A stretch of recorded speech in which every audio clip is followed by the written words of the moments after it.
If a person is going to be saved, that person has to believe that Jesus Christ rose from the dead.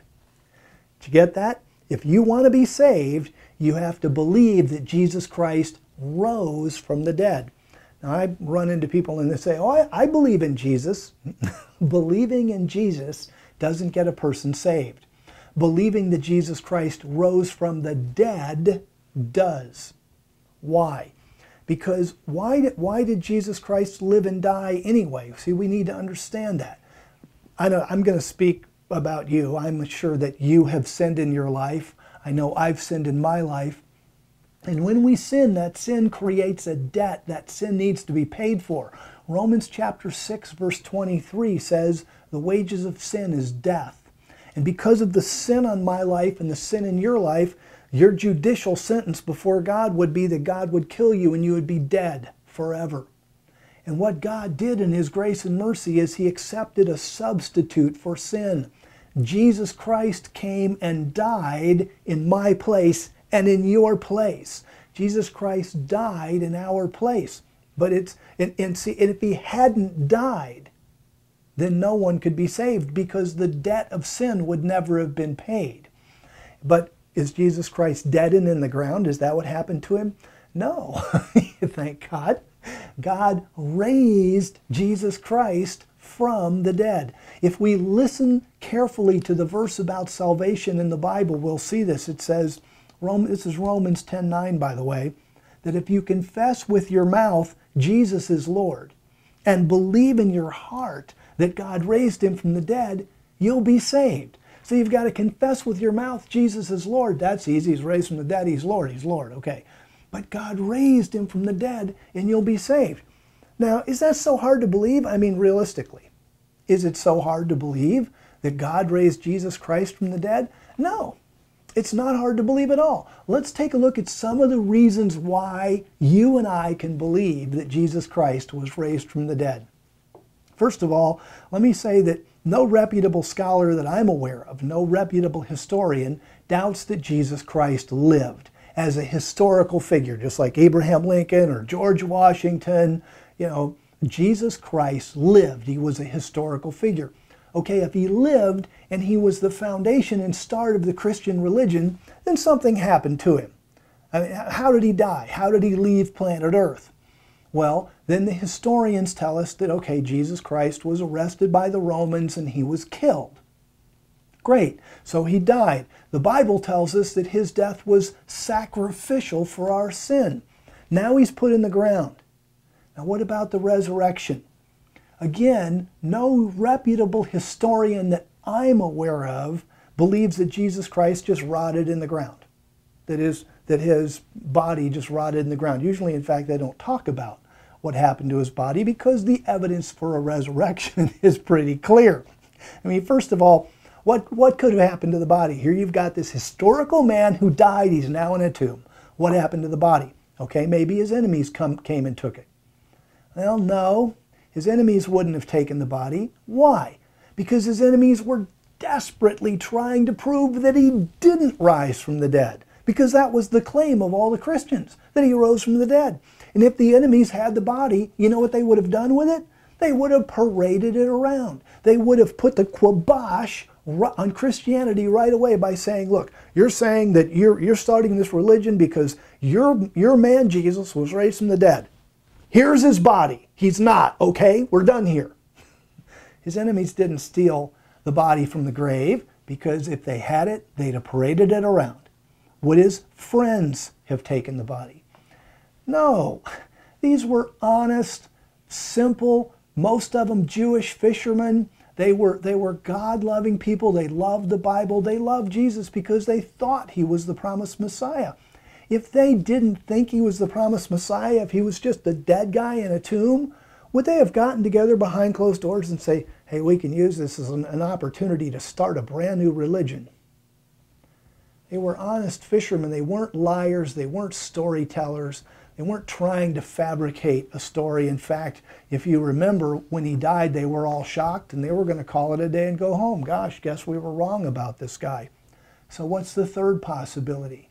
The third possibility is God got Him up from the dead. Yeah, and that's the one that really fits. Also, Jesus Christ could only have gotten out of the tomb by resurrection. Remember that that up until the time of the earthquake, when Jesus Christ was raised, there was a guard, an official guard, and the tomb was sealed. Nobody could have come and taken the body. And then when the disciples finally did show up, the tomb was already open and the body was gone. The tomb was empty. So nobody came and took the body. It had to get out of the tomb by resurrection. Then you have the unified witnesses of resurrection. Now these are ancient witnesses. People say, well, it's just the Bible. But excuse me, the Bible is a historically reliable ancient witness. And when you read about it, you've got Matthew, Mark, and Luke, John, all talk about the resurrection. Peter, the Apostle Paul, all talk about the resurrection. All have met Jesus Christ. Resurrection appearances to Mary Magdalene, other women, Peter, the men on the road to Emmaus, the 11 disciples, to the 12 a week later, to 7 disciples by the Sea of Galilee, to 500 believers at once, says about 500 believers at once, says 1 Corinthians 15:6, to James, to the 12 at the Ascension. You know, if you had this many eyewitnesses in a courtroom, we'd be done. You know, nobody would say, wow, all these eyewitnesses are wrong. This is not fabricated material. Then you have to deal with the unbelief of the apostles. If you remember from reading the historical records, that the apostles, even when, for example, the women came back and said, wow, we've seen him, he's raised from the dead. What? The resurrection of Christ was such a bizarre concept to them. It was outside of their 9 dots. They didn't even believe it. Fabricate it, they didn't even believe it. Why would they fabricate something that they themselves didn't even believe? That would make no sense at all. You've got this powerful eyewitness testimony, the testimony of the empty tomb, and the fact that all the disciples and people who met Jesus immediately changed their minds about the resurrection of Christ. These are things upon which historical facts are based. You know, these are stronger historical facts than we have for a lot of Greek and Roman history. You bet. Then you have things like the testimony of the women. Now here's an interesting piece of evidence, because in the Greco-Roman world, the testimony of women was not even valued. In fact, if a man did something and was only witnessed by women, he could not be convicted on their testimony. Women were not considered believable in the ancient world. And so why would the gospel writers even bother to write that the women saw it and the women testified to it if they knew in their culture that it would only make them look stupid to say such a thing? The only reason for that is that that's really what happened. The women saw it, the women testified to it, and the men wrote down what happened to the women. And then the idea of Christ's new body, that Christ had a body. Remember, they were behind locked doors and Christ appeared and that kind of thing. That was a totally foreign concept. You can't read about a prophecy of the Messiah in the Old Testament that says, and the Messiah will have a brand new kind of body that we don't have, etc., etc. I mean, the disciples were scared, discouraged, simple men upon the death of Jesus Christ. They didn't sit around and say, okay, we're going to invent a resurrection, and then we're going to invent that women talked about it, and then somehow or other we're going to get the tomb empty. We haven't figured that part out, but we'll figure it out. We'll get the tomb empty. And by the way, let's throw in that Christ had a new body, a new kind of body that nobody's ever thought of before. They wouldn't have done that. The only good explanation for what we read in the gospel record about Christ's new body is that it's what they saw, what they experienced, and they wrote it down. In fact, the very existence and growth of the Christian church makes no sense if Christ wasn't raised, because those early Christians suffered terribly. They were tortured, they were killed because of their belief.